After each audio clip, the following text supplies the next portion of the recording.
4600 বছর আগে এই ঘরে হয়তো রাজার মমিকৃত দেহ রাখা হয়েছিল। এখানেই তাহলে ফেরাওকে সমাধিস্থ করা হয়েছিল। হ্যাঁ, আমরা মনে করি এখানেই ওনাকে সমাধিস্থ করা হয়েছিল। মনে করো, শিওর নয়? আমার মনে হয় এই পিরামিডের ভেতরেই আরো একটা চেম্বার আছে যেটা আমরা এখনো খুঁজে পাইনি। সেখানেই হয়তো রাজার বডি রাখা আছে। আমরা এই ভিডিওতে সেটা খোঁজার চেষ্টা করব, কারণ এর পরে আমরা লিটারালি এই পিরামিডের কয়েকশো ফুট নিচে যাব, আর এমনকি পৃথিবীর বৃহত্তম প্রাচীন পিরামিডের সবথেকে উঁচু স্থানে যাব। এটা দারুণ! আমরা অন্য বিশাল পিরামিডগুলো ঘুরে দেখার আগে আমাদের বেস ক্যাম্পটা দেখাই চলো। হ্যাঁ, এটা দারুণ। এখানে আছে ডিনার টেবিল, ঘুমানোর জন্য টেন্ট, আর ওকে। এমনকি লাইটও লাগানো হয়েছে যাতে ক্যাম্প থেকে পিরামিডগুলো দেখা যায়। এটা হয়তো আমার দেখা সবথেকে এক্সপেন্সিভ নাইট লাইট। এই পিরামিডটা আমরা আগামীকাল এক্সপ্লোর করব। ভোর 5টায় আমরা শুরু করব। এখন সবাই ঘুমিয়ে পড়ো।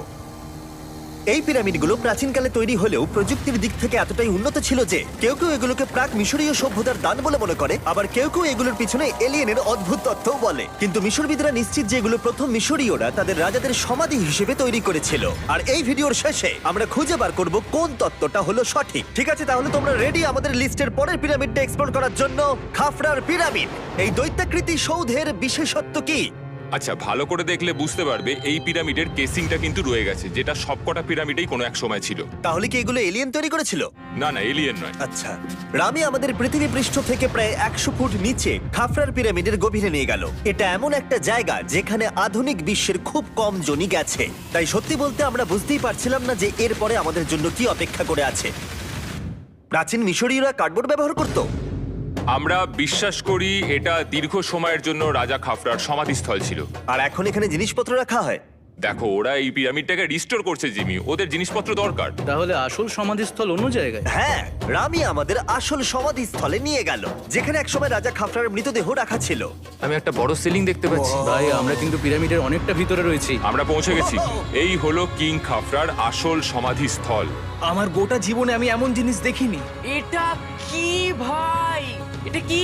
দাঁড়াও, ডেটটা দেখো। যেই সমাধিটা আবিষ্কার করেছিল এই গ্রাফিটিটা তার। ও জানিয়েছিল যে ওটাকে ডিসকভার করেছে। হ্যাঁ, এখানেই তাহলে ফেরাওকে সমাধিস্থ করা হয়েছিল। এখানেই কিং খাফরাকে সমাধিস্থ করা হয়েছিল। এখানে শুলে কি ওনাকে অসম্মান করা হবে? এটা সম্মান অসম্মানের ব্যাপার নয়, কিন্তু এখানে একটা অভিশাপ আছে। কেমন অভিশাপ আছে এখানে? তুমি জানতে চাও? না। ঠিক আছে, চলো এখান থেকে বেরিয়ে যাই আমরা অভিশাপ লেগে যাওয়ার আগে।